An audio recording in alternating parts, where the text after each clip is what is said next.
Hello friends, स्वागत है आपका मेरे इस चैनल में। जैसे कि हम कंप्लीट कर रहे हैं फॉरेस्ट रेंजर के सिलेबस को, उसी दौरान हम आ गए हैं आज मॉडर्न पीरियोडिक टेबल को। मतलब आज का हमारा टॉपिक ये है, ठीक है। मॉडर्न पीरियोडिक टेबल में हम सीखेंगे कि मेटल्स कहाँ पे सिचुएटेड है, पीरियोडिक टेबल में कहाँ पे स्थित है, नॉन मेटल्स कहाँ पर है, मेटेलॉइड्स कहाँ पर स्थित है। ये सारी चीज़ें आज हम देखेंगे। कितनी फैमिलीज होती है, मतलब हम पीरियोडिक टेबल का आज बेसिक पार्ट पूरा कवर करने की ट्राई करेंगे, ठीक है। लगभग कवर ही कर लेंगे। चलिए स्टार्ट करते हैं। देखिए, मॉडर्न पीरियोडिक टेबल दिया था बोर ने। बोर नाम का एक साइंटिस्ट था जिसने मॉडर्न पीरियोडिक टेबल दिया था।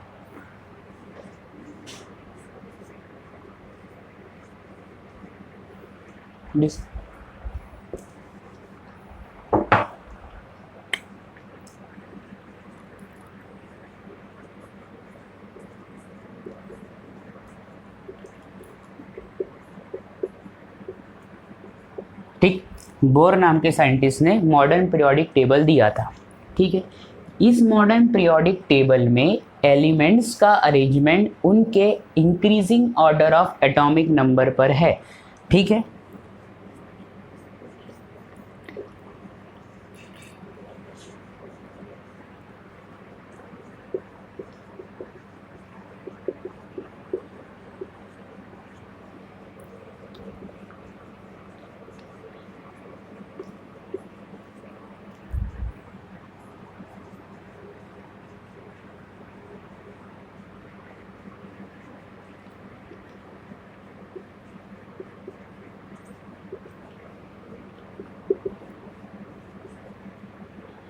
According to their increasing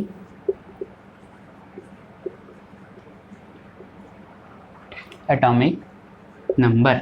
मतलब पीरियोडिक टेबल में हमने एलिमेंट्स को उनके एटॉमिक नंबर पे अरेंज किया है, मतलब इंक्रीजिंग ऑर्डर 1 2 ऐसे करके अरेंज किया है। मैं आपको बताऊंगा ये मॉडर्न पीरियोडिक टेबल का पूरा फॉर्म, ठीक है। तो हमने दो बातें सीखी। क्या? पहला जो दिया था किसने? बोर ने दिया था। और दूसरा, मॉडर्न पीरियोडिक टेबल में हमने एलिमेंट्स को उनके increasing order of atomic number में अरेंज किया है, ठीक है। पर ये जो एटॉमिक नंबर है इसका पता किसने लगाया? तो इसका पता लगाया था मॉसले ने, हेनरी मॉसले। हेनरी मॉसले नाम का एक साइंटिस्ट था जिसने डिस्कवर किया था atomic number of elements by X-ray technique. X-ray technique की मदद से हेनरी मॉसले नाम का जो साइंटिस्ट था उसने एटॉमिक नंबर को डिस्कवर किया था, हर एक एलिमेंट के एटॉमिक नंबर को पता किया था, ठीक है। ये 3 पॉइंट आप लिखेंगे मॉडर्न पीरियोडिक टेबल के इंट्रोडक्शन में। सबसे पहला पॉइंट था किसने दिया? बोर ने दिया, बोहर नाम के साइंटिस्ट ने दिया। फिर मॉडर्न पीरियोडिक टेबल में हमने एटॉमिक नंबर को उनके इंक्रीजिंग ऑर्डर में लगाया है। और हेनरी मॉसले नाम के साइंटिस्ट ने एटॉमिक नंबर को एटॉमिक नंबर जो था एलिमेंट का पता किया एक्सरे टेक्निक से। ये भी आप नोट डाउन कर लीजिए। चलिए, ठीक है।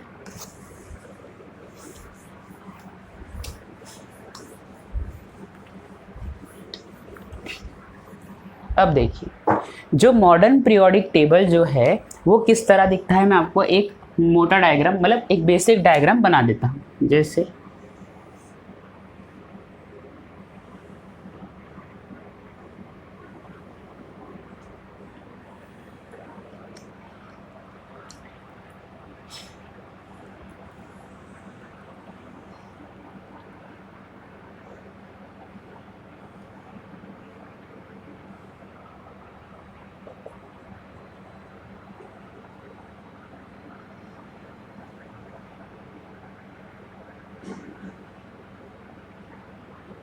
आप चाहे तो मेरे साथ बना सकते हैं।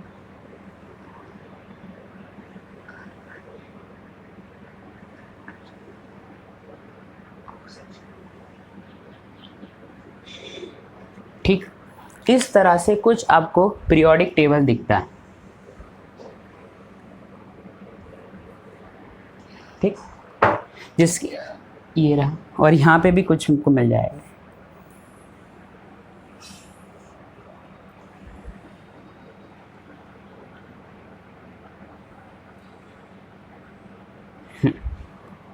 देखिए, पीरियोडिक टेबल हम जब बनाते हैं तो आप अगर आप इसका चार्ट देखोगे पूरे पीरियोडिक टेबल का, तो आपको कुछ इस तरह दिखेगा, जिसमें एलिमेंट्स प्लेस होंगे हर एक जगह पे। ठीक, जिस पे सब जगह एलिमेंट्स प्लेस्ड होते हैं।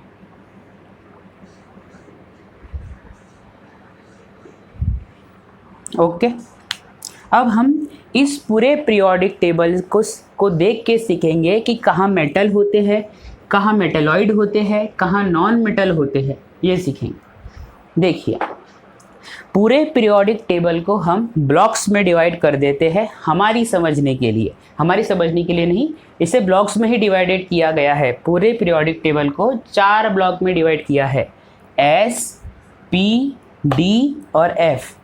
तो ये जो इतना वाला पार्ट, ये वाला जो पार्ट है, इसे हम कहेंगे एस ब्लॉक। इसको हम कहेंगे एस ब्लॉक।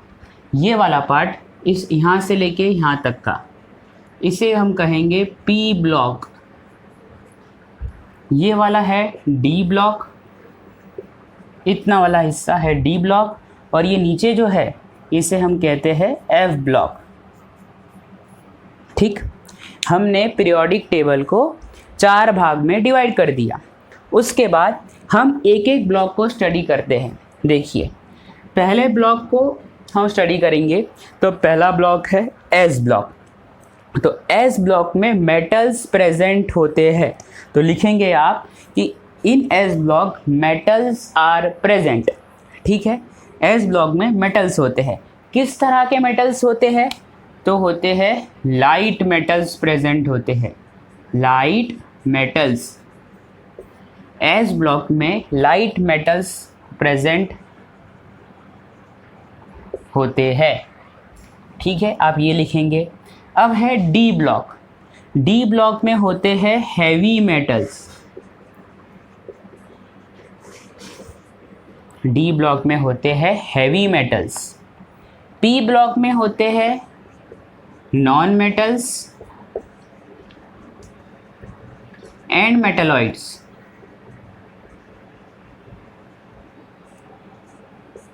ठीक है, देख लिया। अब हमने क्या देखा कि एस ब्लॉक में इधर ये 2 बॉक्स में सिर्फ लाइट मेटल प्रेजेंट होंगे। इतने पूरे वाले भाग में डी ब्लॉक में हैवी मेटल्स प्रेजेंट होंगे। इस वाला पूरे भाग में नॉन मेटल्स और मेटलॉइड्स प्रेजेंट होंगे। ठीक है, और नीचे वाले भाग में रेडियो एक्टिव मेटल प्रेजेंट होंगे। एफ ब्लॉक में रेडियो एक्टिव मेटल्स होते हैं। यहाँ पे रेडियो एक्टिव मेटल्स प्रेजेंट होते हैं, ये भी आप नोट डाउन कर लीजिए। ठीक, अब हम एस ब्लॉक के ऊपर फोकस करते हैं अपना। देखिए, ये जो लाइट मेटल्स है उसके भी 2 पार्ट है। पहला है अल्कली मेटल, अल्कली मेटल्स, और दूसरा है अल्कलाइन अर्थ मेटल्स। ठीक है, 2 तरह के मेटल्स है, एक है अल्कली मेटल और दूसरा है अल्कलाइन अर्थ मेटल्स। ठीक है, तब इन 2 बॉक्स में अल्कली मेटल्स वाला बॉक्स कौन सा होगा और अल्कलाइन अर्थ मेटल वाला बॉक्स कौन सा होगा? तो देखिए, ये जो फर्स्ट वाला बॉक्स है इसे ही हम कहेंगे अल्कली मेटल ग्रुप। मतलब ये पूरा, और ये वाला जो होगा, सेकेंड वाला जो बॉक्स होगा, उसे हम कहेंगे अल्कलाइन अर्थ मेटल ग्रुप। ये नीचे वाला भाग, ये पूरा, ये सेकेंड वाला जो है उसे हम कहेंगे अल्कलाइन अर्थ मेटल ग्रुप। ठीक है, तो हमने एस ब्लॉक में क्या देखा कि एस ब्लॉक में होते हैं लाइट मेटल्स। लाइट मेटल्स भी दो टाइप के होते हैं, अल्कली मेटल्स और अल्कलाइन अर्थ मेटल्स। ठीक है, अल्कली मेटल कौन से, ये फर्स्ट वाला बॉक्स, और अल्कलाइन अर्थ मेटल कौन से, ये सेकंड वाला बॉक्स। ये हो गया। अब आ जाइए पी ब्लॉक पे। पी ब्लॉक में फैमिलीज प्रेजेंट होती है। पी ब्लॉक में फैमिलीज प्रेजेंट होती है और उन फैमिली का नाम, जो फैमिली का नाम होता है वो उसके फर्स्ट मेंबर जो प्रेजेंट है उस पर डिपेंड करता है। जैसे यहाँ पे होता है बोरॉन, तो इसका नाम, इस वाली पूरी रो का नाम होगा बोरॉन फैमिली। ये है कार्बन, तो इसका नाम होगा कार्बन फैमिली। नाइट्रोजन, तो ये होगा नाइट्रोजन फैमिली। ऑक्सीजन, तो ये होगा ऑक्सीजन फैमिली। फ्लोरीन को हम कहते हैं, फ्लोरीन या उसकी फैमिली को हम कहेंगे, मतलब इस वाली फैमिली को हम कहेंगे हेलोजन फैमिली। और यहाँ पे होते हैं नोबल गैसेस, लास्ट में होती है नोबल गैसेस। ठीक है, हमने क्या देखा कि पी ब्लॉक में फैमिलीज प्रेजेंट होती है। कौन सी, पहली है boron family, carbon family, nitrogen family, oxygen family, fluorine halogen family and noble gases. आखिरी में नोबल गैसेस होती है। ऑक्सीजन फैमिली को चाल्कोजन फैमिली भी कहा जाता है, अभी मैं लिखवा देता हूँ। ठीक है, ये हो गया, ये फैमिलीज हमने डिस्कस कर ली। ठीक, अब आती है नंबरिंग की बारी। नंबरिंग देखिए, अल्कली मेटल को हम देंगे फर्स्ट, अल्कलाइन अर्थ मेटल को हम देंगे सेकंड, फिर यहाँ से नंबरिंग देना आप स्टार्ट करिएगा। फिर कैसे होगा, ये तो अब डी ब्लॉक के हैवी मेटल्स प्रेजेंट होते हैं, या तो समझ ही गए हैं। ठीक है, इसको मिटा देता हूँ।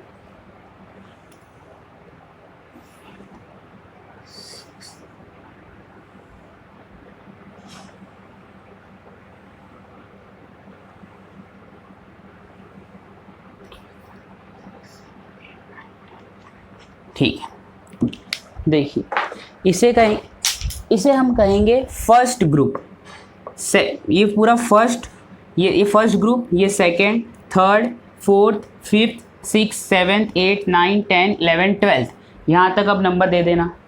जैसे कि ये थर्ड है,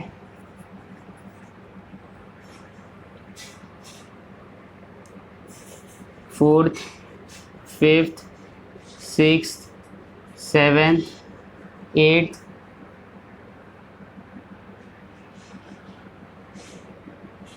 नाइन्थ, 10th, 11th, 12th और 13th, ऐसे होगा। नंबरिंग किस तरह दी हमने, 1 2, फिर यहाँ से 3 to 12, फिर यहाँ से 13, ऐसे आप नंबरिंग देंगे। आप पीरियोडिक टेबल में भी देख सकते हैं इसको। फिर 14, 15, 16, 17 और लास्ट वाला 18। ठीक है, ये नंबर दे दिया। ओके, तो हमने अभी तक क्या देखा, हमने एस ब्लॉक में अल्कली मेटल किसको कहते हैं ये देखा, इस तरफ वाले को अल्कलाइन अर्थ मेटल है ये कहा।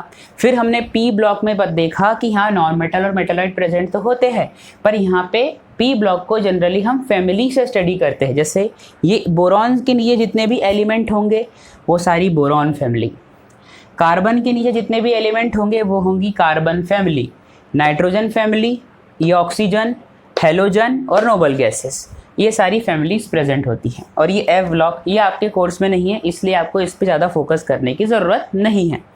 ठीक है, अब मैंने ये कहा था कि पीरियोडिक टेबल में एलिमेंट को उनके increasing order of atomic number में अरेंज किया गया है।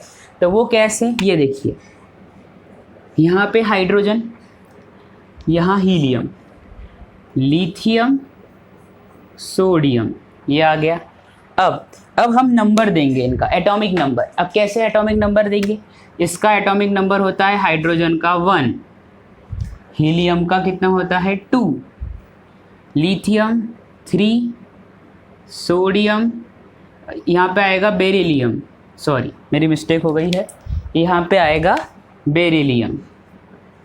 ठीक, तो यहाँ पे लिथियम 3, बेरिलियम 4, बोरॉन 5, 6, 7, 8, 9, 10, नियॉन का 10 होगा। देखिए आपको 30 एटॉमिक नंबर तक आना चाहिए, ये आपको याद रखना पड़ेगा और उसकी मैं ट्रिक बताऊंगा। देखिए हाइड्रोजन, हीलियम, फिर lithium, beryllium, boron, carbon, nitrogen, oxygen, fluorine, neon, यहाँ तक हो गया। अब नंबर कैसे देंगे, इंक्रीजिंग ऑर्डर में, 1 उसके बाद 2, फिर वापस आ जाइए 3, 4, देखिए नंबर बढ़ता जा रहा है 10, इसके बाद वापस यहाँ आ जाइए। सोडियम, लिथियम के बाद आएगा सोडियम, सोडियम के बाद आएगा पोटेशियम, ठीक है, पोटेशियम के बाद आएगा रुबिडियम, सीजियम, और आखिरी में एक और होगा यहाँ पे जिसे हम कहेंगे फ्रेंशियम, Fr, ये इस तरह से। ठीक है, आपको सिर्फ 30 एटॉमिक नंबर तक याद रखना है। अब वो देखिए कैसे, यहाँ पे आ जाएगा मैग्नीशियम, मैग्नीशियम आ गया, फिर ये मैग्नीशियम हो गया। ठीक, तो अब जो होगा, एक मिनट,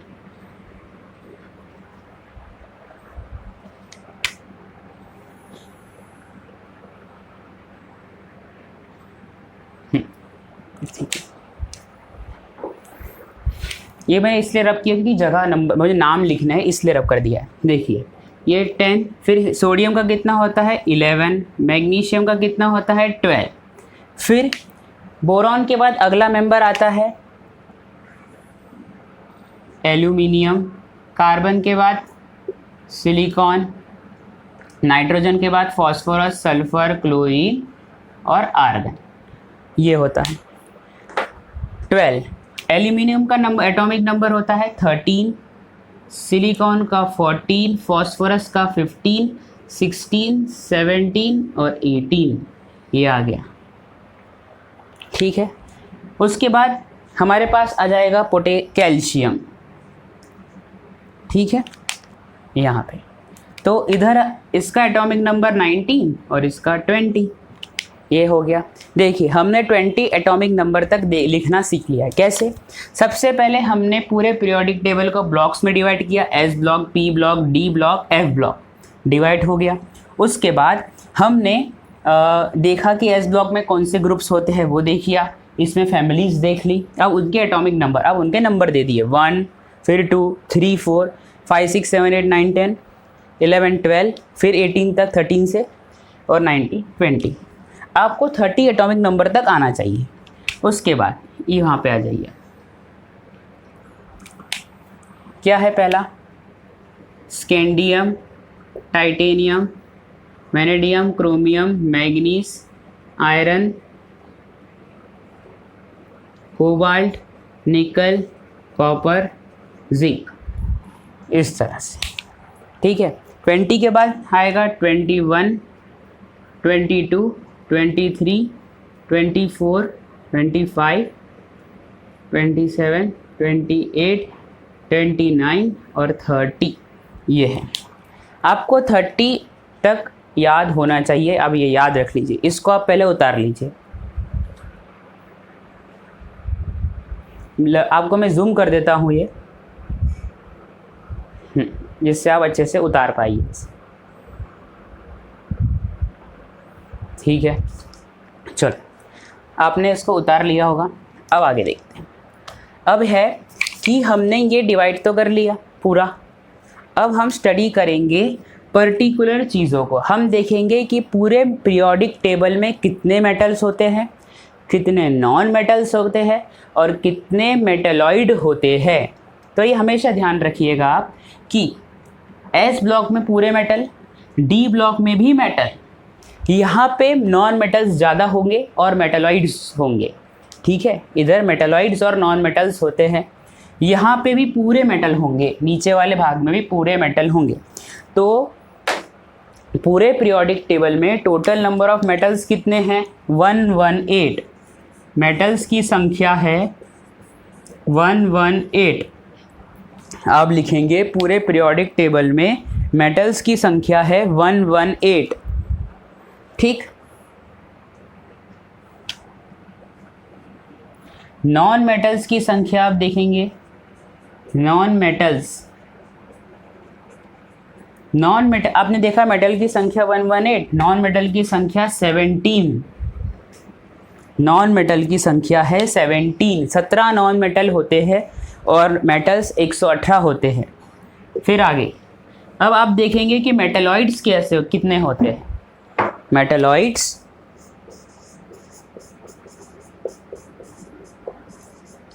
कितने प्रकार के होते हैं, तो 6 प्रकार के मेटलॉइड्स प्रेजेंट होते हैं। ठीक है, ये भी आप नोट डाउन कर लीजिए। 118 मेटल प्रेजेंट होते हैं, 17 नॉन मेटल प्रेजेंट होते हैं और 6 मेटलॉइड प्रेजेंट होते हैं पूरे पीरियोडिक टेबल में। ये भी आपने देख लिया। आपने कैसे एटॉमिक नंबर को अरेंज करना है आपने ये भी देख लिया। ठीक है, अब आगे चलते हैं। आप पहले इसको नोट डाउन कर लिया होगा। चलिए मैं रब करता हूँ।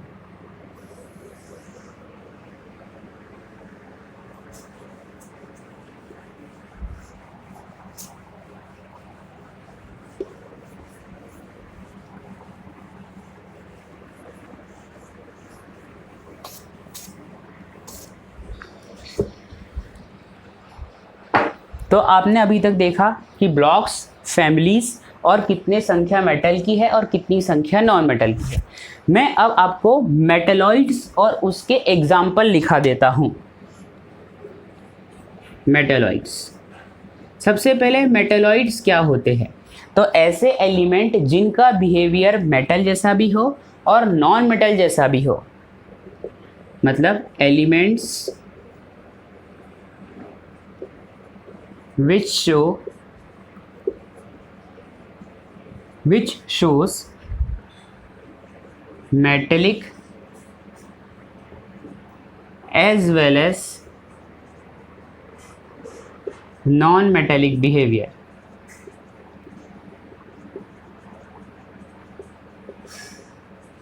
ठीक है, अब हम इनके एग्जाम्पल देखते हैं कि कितने एग्जाम्पल है मेटलॉइड्स के। सबसे पहला नाम लिखेंगे आप बोरॉन का। बोरॉन एक मेटलॉइड है। बोरॉन एक मेटलॉइड है। फिर है सिलिकॉन, जर्मेनियम, फिर एक है आर्सेनिक।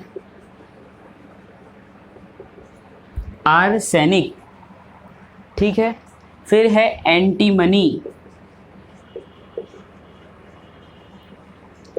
और आखिरी है टेलुरियम।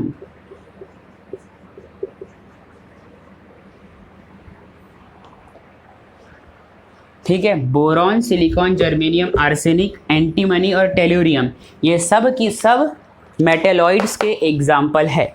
किसी किसी बुक में पोलोनियम को भी मेटलॉइड की तरह कंसीडर किया गया है, लेकिन पोलोनियम में मेटेलिक बिहेवियर होता है क्योंकि वहाँ से रेडियो एक्टिव प्रॉपर्टी स्टार्ट हो जाती है, प्लस इसलिए हमने उसे मेटलॉइड में कंसीडर नहीं किया। इसलिए आप कभी ऑप्शन के हिसाब से चलेंगे। मैं आपको बताऊंगा कैसे। जैसे अगर क्वेश्चन में लिखा आया कि निम्न में से या इसमें से मेटलॉइड के एग्जाम्पल कौन से है, अगर आपको ये इसमें से कोई नहीं दिखता पर लेकिन पोलोनियम दिख जाता है तो पोलोनियम टिक कर देना। अगर आपको 6 में से ये 6 ना दिखे पर लेकिन पोलोनियम दिख जाए तो आप उसे टिक कर देंगे। तो कभी कभी पोलोनियम को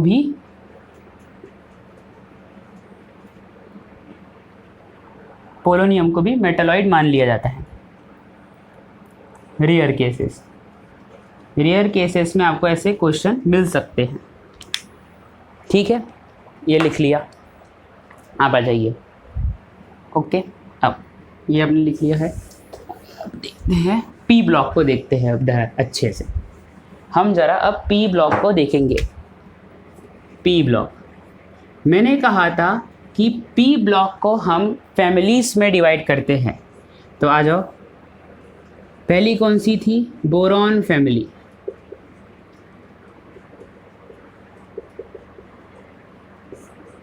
दूसरी थी carbon family,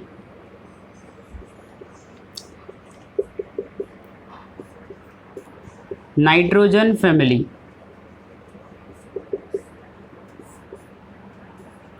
oxygen family, halogen family और नोबल गैसेस।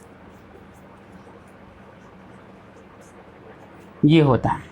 देखिए अभी पिछले साल के क्वेश्चन में सीजी, अभी मैं आपको क्वेश्चन बताऊंगा उसका, इसमें ऑक्सीजन फैमिली का नाम पूछा गया है कि ऑक्सीजन फैमिली का दूसरा नाम क्या होता है, तो इसका नाम है चाल्कोजन फैमिली। चाल्कोजन फैमिली कहते हैं इसका, दूसरे ऑक्सीजन फैमिली का दूसरा नाम है चाल्कोजन फैमिली। ये भी आप लिखेंगे, ठीक। इस ग्रुप का नाम क्या है, ये फैमिली का नाम है 13th नंबर पर आती है बोरॉन फैमिली। 13th, 14th,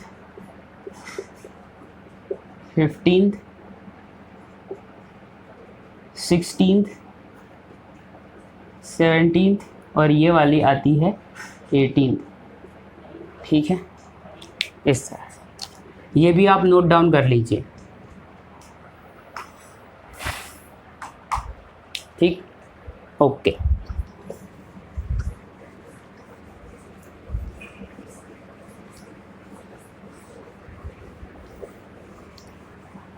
अब हम एफ ब्लॉक के बारे में देख लेते हैं। एफ ब्लॉक एक बेसिक आइडिया देख लीजिए। एफ ब्लॉक को दो भाग में तोड़ा गया है। एक होता है लेंथेनाइड, और एक होता है एक्टिनाइड्स। ठीक है, इन दोनों में ही रेडियो एक्टिव एलिमेंट पाए जाते हैं, रेडियो एक्टिव मेटल्स या एलिमेंट पाए जाते हैं एफ ब्लॉक में। इतना ध्यान रखेंगे आप, ठीक। आगे अब डी ब्लॉक की बात करें। डी ब्लॉक में होते कौन हैं? हैवी मेटल्स प्रेजेंट होते हैं, जिनका दूसरा नाम है ट्रांजिशन मेटल या एलिमेंट्स। हैवी मेटल्स प्रेजेंट होते हैं, या उसका दूसरा भी कह सकते हैं डी ब्लॉक में कि ट्रांजिशन मेटल्स भी प्रेजेंट होते हैं। ये भी आप ध्यान रखेंगे। एस एंड पी ब्लॉक में जितने भी एलिमेंट्स होते हैं उन्हें हम कहते हैं रिप्रेजेंटेटिव एलिमेंट।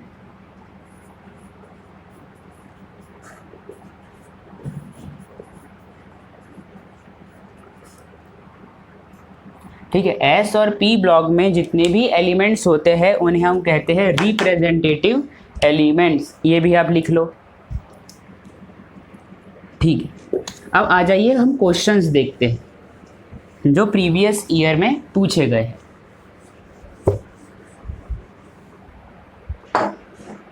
देखिए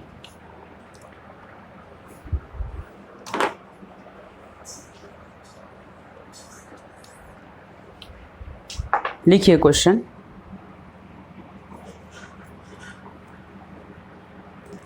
क्वेश्चन पूछा गया है कि आवर्त सारणी में निम्नलिखित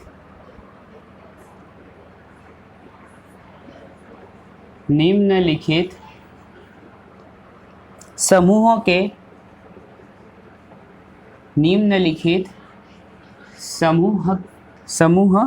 के तत्वों को चाल्कोजन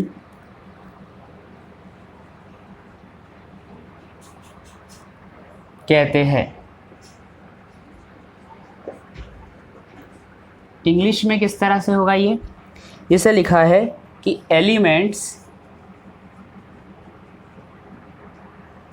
of following group in periodic table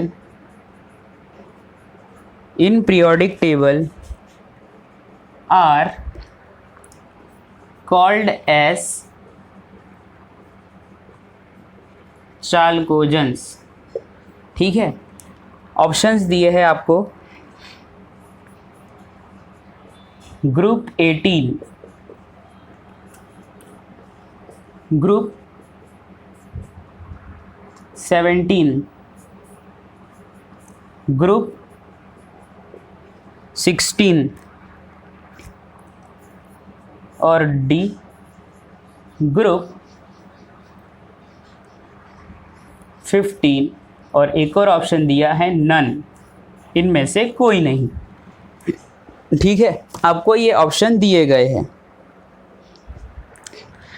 question ये पूछा गया है कि पीरियोडिक टेबल में से ऐसी कौन सी फैमिली है जिसका नाम चालकोजन है। ठीक है, अब यहाँ पे बोरॉन, कार्बन, नाइट्रोजन तो नहीं दिया हुआ है कि बोरॉन फैमिली है, ऑप्शन में तो ऐसा कुछ नहीं दिया है। लेकिन हमने अभी देखा था कि बोरॉन फैमिली को हम 13th ग्रुप मानते हैं, कार्बन को 14th, नाइट्रोजन को 15th और ऑक्सीजन को 16th मानते हैं, ग्रुप 16th मानते हैं। और ऑक्सीजन फैमिली का ही दूसरा नाम क्या है? चालकोजन फैमिली, और ग्रुप 16 का है। ठीक, ये आंसर है। ये कब पूछा गया है ये क्वेश्चन? ये क्वेश्चन पूछा गया है 2017 ACF एग्ज़ाम। ठीक है, ये भी लिख लीजिए आप, ये क्वेश्चन नोट डाउन कर लीजिए।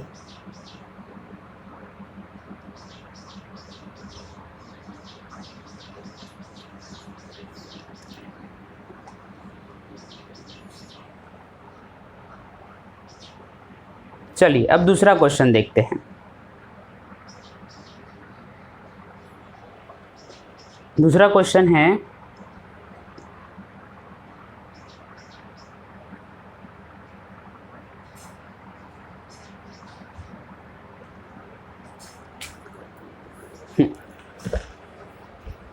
मिटाइए। ये क्वेश्चन हमने देखा कि 2017 में पूछा गया है। अब एक और क्वेश्चन आप लिखेंगे। क्वेश्चन, पहला क्वेश्चन, ये क्वेश्चन पूछा गया था मध्य प्रदेश के फॉरेस्ट रेंजर के एग्जाम में, क्योंकि सैंपल पेपर में मैंने देखा है कि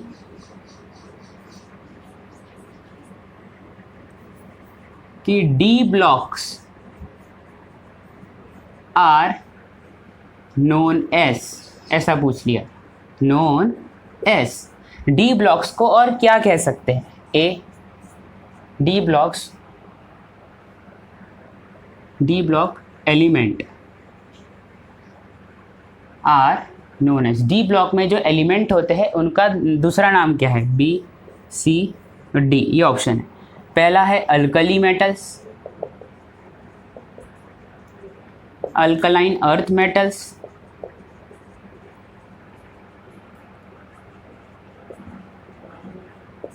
ट्रांजिशन मेटल्स या रेडियो एक्टिव मेटल्स। ये क्वेश्चन है। ठीक है, ये आपको सैंपल पेपर में मिल जाएगा। ठीक है, तो ये पूछा गया है कि डी ब्लॉक के एलिमेंट का दूसरा नाम, जो एलिमेंट होते हैं उनको और क्या कहते हैं? क्या अल्कली मेटल कहते हैं? नहीं कहते, क्योंकि ये तो एस ब्लॉक में है। अल्कली मेटल और अल्कलाइन अर्थ मेटल कहाँ प्रेजेंट होते हैं? एस ब्लॉक में। तो ये काटो, ये ऑप्शन तो हो ही नहीं सकता। बचे दो, सी और डी। डी का रेडियो एक्टिव मेटल्स कहाँ प्रेजेंट होते हैं? एफ ब्लॉक में, काटो, सी, टिक।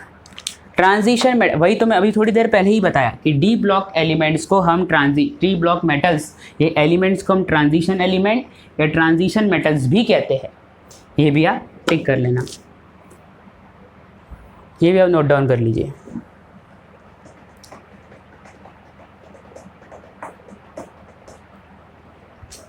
अब एक और क्वेश्चन,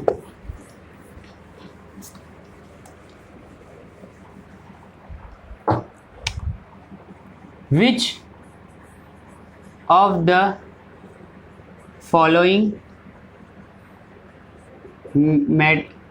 फॉलोइंग इज मेटलॉइड। इनमें से निम्न जो ऑप्शन दिया है उनमें से हमें बताना है कि मेटलॉइड कौन है। पहला लिखा है सोडियम, बी कैल्शियम, सी आर्सेनिक, डी नियॉन। ठीक है, तो आपको बताना है कि इनमें से मेटलॉइड कौन है। ठीक है, तो मैंने आपको 6 मेटलॉइड के एग्जाम्पल लिखा दिए थे। ठीक है, तो उसमें से चेक करिए कौन से 6 थे। बोरॉन, बोरॉन के बाद था सिलिकॉन, फिर था आर्सेनिक, एंटीमनी,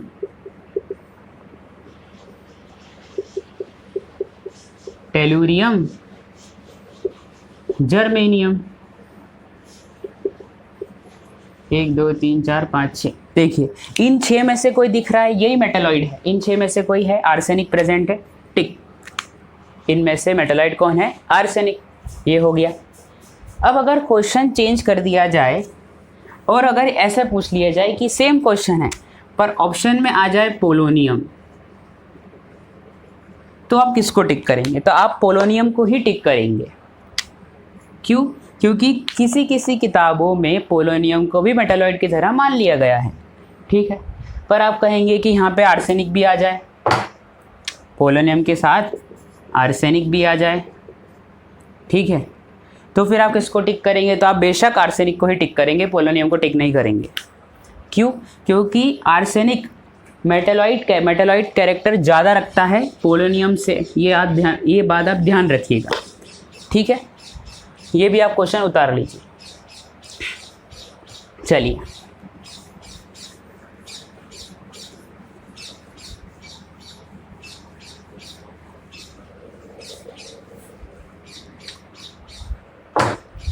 देखिए दोस्तों, आज हमने कंप्लीट कर लिया पीरियोडिक टेबल का एक बेसिक और एक मेजर पार्ट, दोनों ही कवर कर ली है आज अपने। आप नेक्स्ट वीडियो में पीरियोडिक टेबल से रिलेटेड और नए क्वेश्चंस देखेंगे। आई होप आपको मेरा लेक्चर पसंद आया होगा। इफ़ आपको मेरा लेक्चर पसंद आया तो प्लीज़ लाइक कीजिए, सब्सक्राइब कीजिए, कमेंट कीजिए, शेयर कीजिए और बेल आइकन को दबाना ना भूलिएगा। My name is Kapil and I thank you so much for watching.